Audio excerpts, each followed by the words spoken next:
Welcome to this Chromperfect training video. This video was produced using Chromperfect version 8 and Windows 11. Other versions of the software and operating system may be slightly different. Check your manual for information about your version of Chromperfect.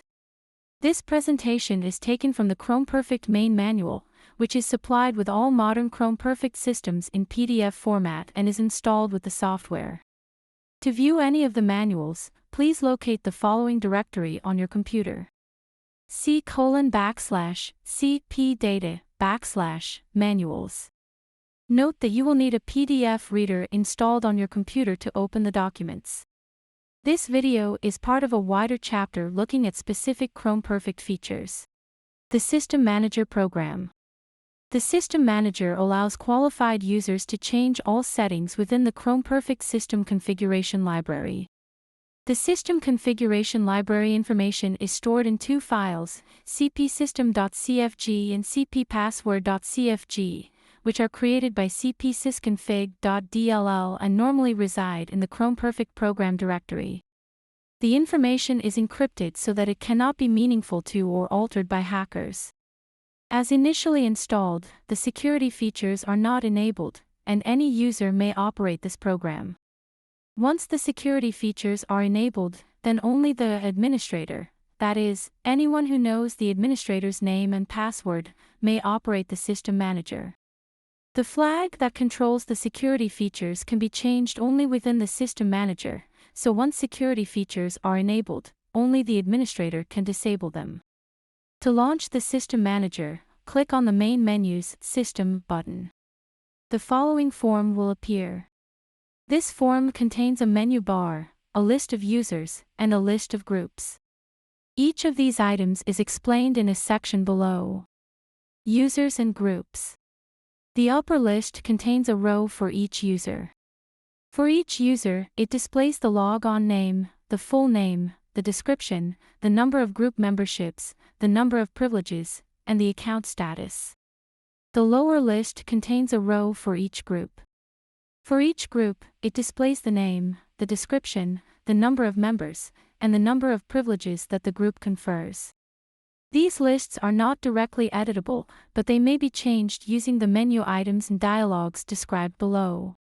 The administrator is a user and must log on like anyone else. The administrator is not automatically a superuser, one that has permission to do everything, but it is possible to create a superuser group and make the administrator and other users members of this group. File menu items. The save item writes all changes to the CFG files. The four print items print some or all the system configuration settings to the printer, the preview form, a text file, or a PDF file. When one of these items is chosen, a form will appear, allowing the user to select which settings to print. The sections are User and Group Information, Logging and Security Information, the Program Directory Listing, the VR file on License Information, the Page Setup Settings. A typical configuration printout appears at the end of this chapter. The exit item terminates the System Manager. If unsaved changes have been made, the user will be prompted to save the changes. System menu items. The security item invokes the following form. At the top of this form is the date and time of the last update to the CFG files. Below this are several controls. The checkbox captioned Enable Logon and Passwords is the master security switch. If this is checked, then the security features are active. Otherwise, the system is in single-user mode. The logon routine is bypassed, and anyone can use all features of Chromperfect without entering a name or password. If the checkbox captioned Enforce strict logon when saving files is checked, then the logon form will appear every time a user saves a Chromperfect file. This feature ensures that the data log entry reflects the user that saved the file. When an administrator makes changes to user privileges, it does not affect users already logged on. Therefore, it is sometimes necessary to prevent users from retaining a revoked status indefinitely. The checkbox captioned "Permission times out after 24 hours" controls the lifetime of user permission flags, which are obtained at logon time. If it is checked, then 24 hours after logon, the user will lose all permission and must log on again. This is a heavy-handed feature, so use it with caution. Users may suddenly become unable to save their work. If the checkbox captioned "Use Windows User Logon Name" is checked, then the logon dialog is bypassed. Chromperfect will use the current Windows user's logon name as its own name and password. If the checkbox captioned "Show Permitted Instruments Only" is checked, then instrument names may be assigned to each group, and users will see only those instruments which they have permission to see. If the checkbox captioned "Allow Alternate Administrator" is checked, then there can be two administrator accounts, the main and the alternate. These accounts are the only accounts that are allowed to operate the system manager. The next 5 controls implement the password security policy. User passwords may have an expiration date. If the user attempts to log on after the expiration date, then the logon will fail. The list box captioned "Password Lifetime" displays one of the several expiration dates, ranging from a day to a year, or no limit if the feature is disabled. The administrator password does not have an expiration date, for if it did, then there would be a significant chance of locking out the administrator. Passwords may be required to meet a particular minimum length. The list box captioned "Minimum Password Length" displays the current setting. A setting of 0 allows the administrator password, but not user passwords, to be empty. A change in this setting will not invalidate existing passwords, but merely force new ones to conform. If the checkbox captioned "Disallow Space Characters in Passwords" is checked, then the administrator password, but not user passwords, to be empty. A change in this setting will not invalidate existing passwords, but merely force new ones to conform.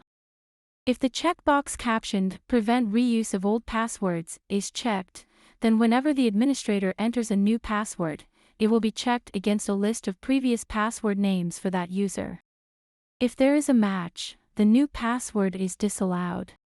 A change in this setting will not invalidate existing passwords, but merely force new ones to conform. There is one exception: the empty administrator password, if allowed, may always be reused. Hackers may attempt a brute force method to try to find a valid logon name and password. If the checkbox captioned "Report all failed logon attempts" is checked, then all such attempts will be recorded. If, additionally, the checkbox captioned "Revoke Password After Failed Attempts" is checked, then the password will be revoked if the number of failed attempts exceeds either the daily or the total failure limit. Revoked passwords are inactive until they are restored by the administrator. It is common for users to leave the main menu running, so that they may launch Chromperfect programs easily. If they leave their station unattended, another user could act under the first user's name. To reduce this risk, the main menu may terminate if no button is pressed for a period of time. The list box captioned "Main menu terminates if not used for hours" displays one of the several expiration times, ranging from 30 minutes to 24 hours, or never, if the feature is disabled. The Edgar item invokes the following form, which displays the recent logon failures. At the top of this form, in a combo box, is a list of all logon names, administrator and user. Below this are several controls that display, for the selected account, the current status, the total number of failures, and the date of the most recent failure. If the total number of failures exceeds the current limit, then the status will show "Exceeded Total Limit." Otherwise, if a daily total exceeds the current limit, then the status will show "Exceeded Daily Limit." Otherwise, the status will show "OK." If the status is other than OK, then the button captioned "Restore" will be active. Pressing this button purges all failure counts for the selected user and restores the status to OK. Further down is a list box showing a day-by-day history of the failures for this username. Each row represents a day that had at least one failure. The last 15 such days are remembered, and their daily totals. If any daily total exceeds the current daily limit, then the third, status, column will show over, otherwise, it will show OK. The first entry in the combo box is unknown. When this item is selected, the record of logon attempts that failed because there was no such logon name. These attempts always fail, so the status is irrelevant. However, the failure record may be purged by pressing Restore. Note, Edgar is concerned only with potential hacking, and reports OK, even when the password has expired. Expired passwords cannot be restored within Edgar. Password status. Once issued, a password remains valid until it is either changed, expired, or revoked. No password will expire if the password lifetime is set to no limit. No password will be revoked if the checkbox captioned Report all failed logon attempts is unchecked. The status of each user's password is displayed in the rightmost column in the upper list. The status will be one of the following. OK.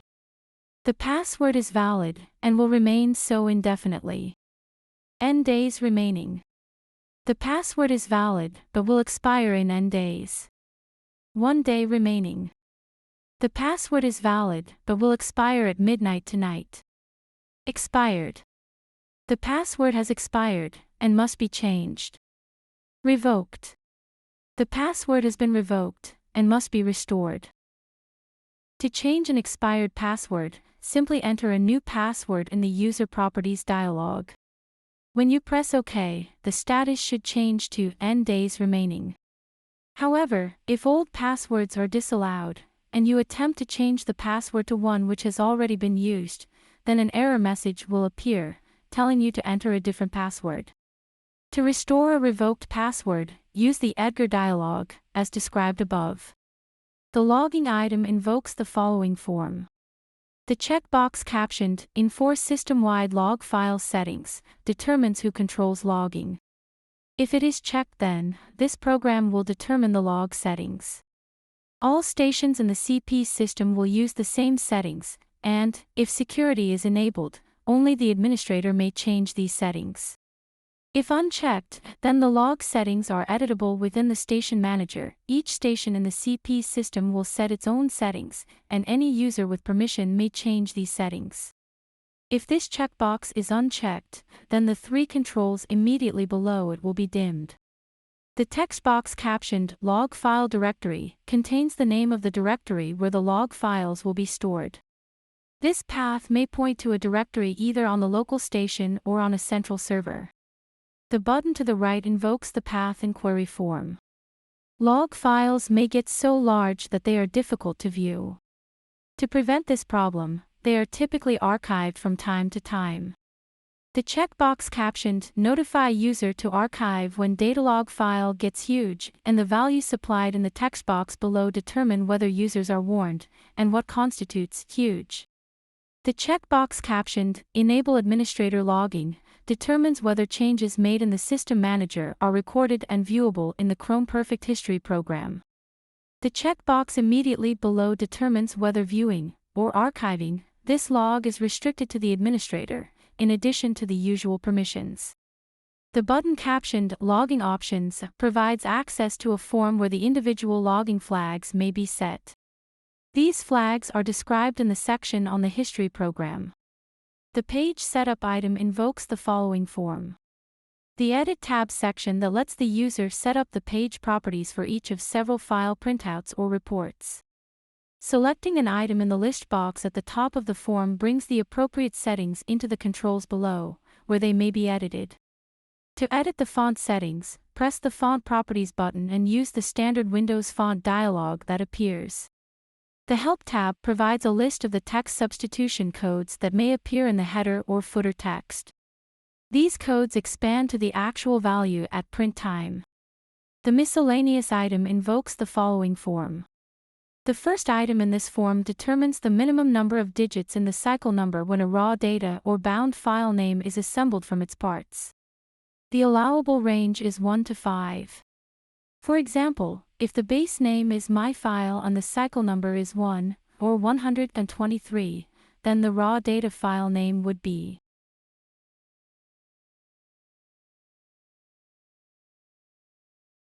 Adding leading zeros to the cycle number causes the files to appear in the expected order when arranged alphabetically. The second item in this form is a checkbox that determines the contents of the operator field when raw files are acquired. If the checkbox is not checked, then the operator field always contains the user's full, not logon, name. The field does not appear at download time. If the checkbox is checked, then the operator field may be set at download time. The field appears in the download form as a combo box. In its simplest form, the user is free to supply any operator name. But if desired, several operator names may be suggested. Press the Operator Names button, and the form shown below will appear. The names in the spreadsheet will appear in the drop-down list on the download form. If the listed names are mandatory checkbox is not checked, then the user may supply any name, or may select from the drop-down list. If it is checked, then the user is not free to enter text, but must select from the drop-down list. The third item in the miscellaneous form is a checkbox that controls the name of the INI file that records the search directory paths, recent file names, and other user choices which are remembered from one invocation of the software to the next. If the Share User Settings checkbox is checked, then all users on a particular workstation will use the same settings. Otherwise, each user will have their own settings. The administrator item invokes the user properties form, explained below. Choosing this item is the same as double-clicking on the administrator's username. The View Program Directory item invokes a form that lists all the exe, DLL, and OCX files in the program directory, showing their names, versions, and date stamps. The View License Information item invokes two forms, one contains a list of all VR files, and the other contains a list of all licenses recognized by the Rainbow License Manager. User Menu Items. The New Group item allows a new group to be added. The following form will appear. Because this is a new group, the fields will be blank. Group names must be unique. The Privileges button allows the user to set the privileges for the new group to be set. The following form will appear. This form contains several checkboxes, each controlling a particular privilege. This form is like the logging form because most actions that may be logged may also be protected. The Members button is dimmed. The new group must be created before members can be added. To add members to a new group, press OK to create the new group, then select it and choose the Properties item, as explained below. The New User item allows a new user to be added. The following form will appear. Because this is a new user, the fields will be blank. The Change Password checkbox will be checked and dimmed. The new user's password must be set at this time. Usernames and passwords are case-sensitive, may be any length, and may contain letters, numbers, punctuation characters, and space characters. They are used for logon purposes only. Usernames must be unique. It may be convenient for one individual, particularly the administrator, to have more than one logon name. Passwords may be shared. Several users in a lab may agree to use the same password. To support the Use Windows Logon Username feature, create a user and enter the Windows username with attention to case for both the user's name and the password. User full names, descriptions, and analyst IDs may be of any length and need not be unique. Because the pipe symbol is used internally as a delimiter, this character must not appear in these text boxes. Users may be given or denied membership in any existing group. When the Memberships button at the bottom of the form is pressed, the following form will appear. The selected username appears at the top of this form. The list at the left displays the groups that this member belongs to, and the list at the right displays the groups that this member does not belong to. To change these assignments, select one or more group names and press the Add or Remove button. The selected names will move to the other list. The Privileges button invokes the privileges form described above in the New Group section.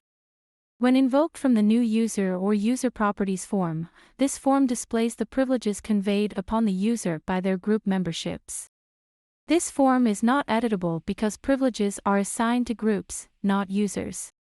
The copy item acts similarly to the new user and new group items, but the appropriate form starts with the settings for the selected user, or group, instead of blank fields. If a user was selected, then the user logon name will be altered to ensure that it does not conflict with the original. The delete item removes the selected user or group. The properties item opens the selected user or group for editing. Double-clicking on a user or group does the same thing, however, one must double-click on the first column, not later columns, or the form will come up displaying the wrong entry. If a user was selected, then the form that appears is identical to the new user form shown above, except that the caption is User Properties. All controls act the same as described for a new user. If a group was selected, then the form that appears is identical to the new group form shown above, except that the caption is Group Properties. All controls act the same as described for a new group, except that the Members button is now active. When this button is pressed, the following form will appear. This form is like the group memberships form shown above, but the selected group is listed at the top of the form and usernames appear in the lists. The list at the left displays the users that this belongs to this group, and the list at the right displays the users that do not belong to this group. To change these assignments, select one or more usernames and press the Add or Remove button. The selected names will move to the other list. The Help menu items. The Help menu has two items, Contents and About. The Contents item invokes the Help program and displays the table of contents. The About form invokes an informational dialog described elsewhere. The Configuration printout. A typical system configuration printout is shown below. Not all sections are included, because some are so wide that they will not fit on the page.